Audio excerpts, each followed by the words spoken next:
I'm not acting stupid, but being dumb. Maybe just a little bit foolish, but I feel so young. Drunk, I've never seen you clearer than now. We're flying high, floating somewhere up in the clouds. We're going out of ourselves, can you feel it? Almost like I don't know if it's real, cause when... Hello, comment ça va les amis aujourd'hui? Today, on va s'intéresser au smartphone entrée de gamme 2020 de chez Samsung, le Galaxy A11. Alors, pour ceux qui ne suivent pas forcément l'actualité, ce smartphone A11 est tout simplement le successeur du A10 de l'an dernier. Un véritable carton en termes de vente, puisque le Galaxy A10 a tout simplement été le smartphone Android le plus vendu en 2019. Et oui, rien que ça. Donc ce A11 a la lourde tâche de lui succéder et cela s'annonce très compliqué cette année car des marques comme Xiaomi, Realme prennent de plus en plus de parts de marché. Donc de gros duels s'annoncent en perspective. Durant ce test les amis, on va s'intéresser à tous les aspects de ce smartphone. Prise en main, design, partie photo, expérience utilisateur, autonomie. On verra à qui s'adresse ce smartphone, comment il se positionne par rapport à la concurrence et si au final, je vous le recommande ou pas.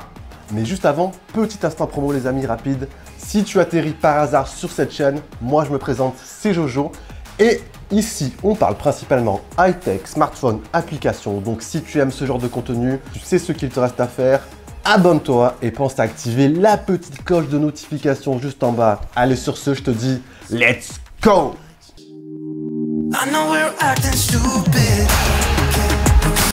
Sur cette chaîne, on débute toujours par le packaging du smartphone. Bon, ici, rien de spécial.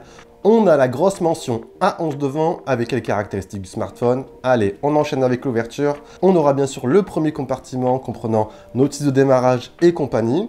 Ensuite, on aura bien sûr le smartphone que j'ai déjà déballé. Et pour finir, la petite paire d'écouteurs et les blocs chargeurs en type USB-C. Donc ici, bloc chargeur rapide 15 watts. Il ne lui manquait plus que la petite coque de protection. Cela aurait été parfait.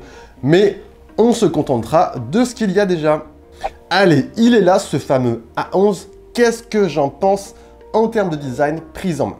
D'un point de vue général, premier aperçu, on voit vraiment qu'on est sur un aspect sobre, aspect basique. Sur la face avant, on reste dans la lignée visuelle des smartphones Samsung 2020 avec le petit poinçon en guise de capteur selfie en haut à gauche. Par contre, sur la face arrière, ce que j'ai remarqué, c'est que sur ce modèle, on n'a pas ce fameux module rectangulaire pour la partie photo. Ici, le triple capteur photo est intégré de manière verticale. On aura bien sûr des finitions en plastique au dos.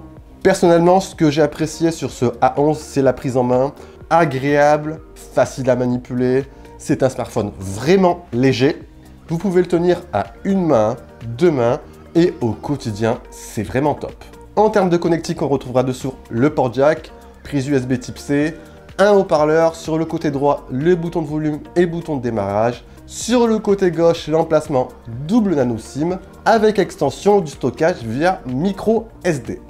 Et comme vous avez pu le voir, sur le dos du smartphone, on aura le lecteur d'empreintes pour déverrouiller celui-ci. Bon, on va le dire direct, la réactivité n'est pas son point fort. Je vous recommande vivement pour déverrouiller votre smartphone de passer par le déverrouillage via la reconnaissance faciale, beaucoup plus rapide. On passe les amis sur l'expérience utilisateur du smartphone. Alors, qu'est-ce que j'en pense au quotidien? Premier point, le smartphone embarque une dalle de 6,4 pouces, technologie LCD avec définition HD+ seulement. Clairement, ce n'est pas un choix fort judicieux. Après, on est sur un smartphone entrée de gamme Samsung à moins de 200 € et ça peut aussi s'expliquer par cela. Personnellement, je trouve que l'écran est moyennement calibré de base. En plus, le gros moins, c'est qu'il n'y a aucune config possible de l'écran dans les paramètres. Après, au quotidien, cela n'est pas forcément pénalisant. Enfin, bien sûr, tout dépendra du contenu que vous allez regarder au final. Si Samsung a fait des sacrifices au niveau de l'écran, on a fort heureusement toujours l'interface logicielle maison One UI. Bon, j'aime à le répéter, mais cette surcouche est vraiment le top du top sur Android.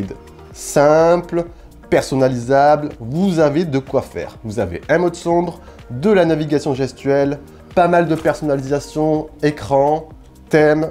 Au quotidien, vous aurez vraiment une interface légère pour tourner sans réel accro sur un smartphone aux performances vraiment limitées. Et oui, je vous le dis direct les amis, si vous cherchez un smartphone performant, passez votre chemin.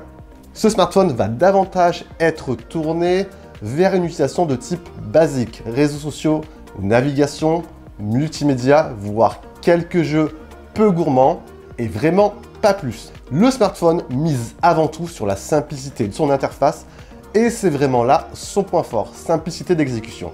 Pour ceux qui veulent en savoir un peu plus, au niveau config, on est sur un processeur Exynos 7904 accompagné de 2 Go de mémoire vive et 32 Go de stockage extensible via microSD. Donc on est vraiment sur une config entrée de gamme. Personnellement, j'ai trouvé au quotidien que l'expérience utilisateur est au final assez satisfaisante. Je tiens quand même à nuancer mes propos. L'expérience utilisateur est satisfaisante pour ce type de smartphone bien sûr. Bon, n'allez pas lui faire ouvrir 3-4 applications en même temps, il risque de saturer assez vite. Alors, qu'en est-il de la partie photo-vidéo? On passe par rapport au Galaxy A10 d'un seul capteur photo à un triple capteur photo au dos. Donc on est plutôt bien armé en termes de polyvalence. Sur le plan technique, on aura un capteur principal de 13 mégapixels avec ouverture f1.8. On aura un ultra grand angle de 5 mégapixels et un troisième capteur de 2 mégapixels pour le mode portrait. Dans l'ensemble, franchement, j'ai été agréablement surpris par le rendu des clichés compte tenu de la configuration du smartphone. Quand les conditions sont bonnes, ce A11 s'en sort honorablement bien. Bon, je vous laisse juger les quelques clichés que j'ai pu prendre. Les détails sont présents. Bon, on n'a pas bien sûr un piqué extraordinaire. Le contraste est assez proche de la réalité. C'est plutôt pas mal dans l'ensemble.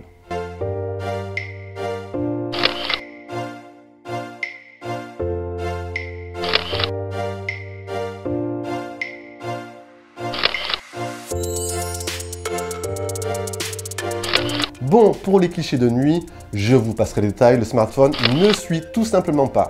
Il y a du bruit, les détails disparaissent, bref, c'est normal, on est sur un smartphone vraiment entrée de gamme de chez entrée de gamme.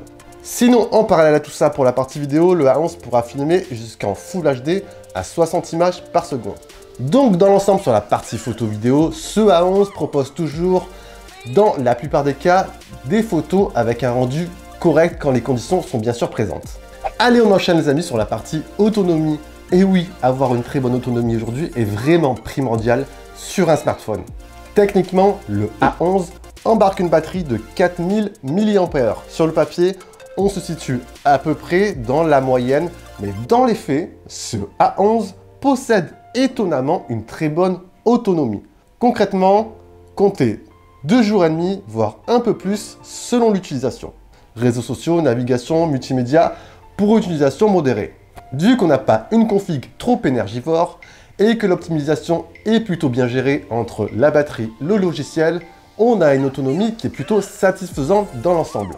Pour la recharge, sinon le smartphone est livré avec un bloc chargeur 15 watts, donc comptez à peu près pour une recharge complète de 0 à 100%, 1h30. Donc sur le volet autonomie, on est plutôt bon sur ce A11. Alors au final, j'en pense quoi de ce Galaxy A11? Personnellement, je trouve que dans l'ensemble, l'évolution est assez logique entre le A10 et ce A11. On a une expérience utilisateur toujours aussi bonne, on a une partie photo convenable, quand les conditions sont réunies bien sûr, et on a une autonomie confortable. Bref, pour un prix avoisinant les 150 €, je pense que ce smartphone risque encore d'être une fois un véritable carton en termes de vente. Après, si vous cherchez un smartphone dans la même gamme de prix, avec une config un peu plus puissante, je vous conseille de vous tourner sur les Xiaomi Redmi Note 9 ou Xiaomi Redmi 9 qui embarqueront bien sûr de meilleures performances. Et voilà les amis, j'espère que ce test vous aura permis d'y voir un peu plus clair sur ce nouveau A11. Sur ce bien sûr, c'était Jojo. On se dit à la prochaine, prenez soin de vous. Allez, ciao ciao!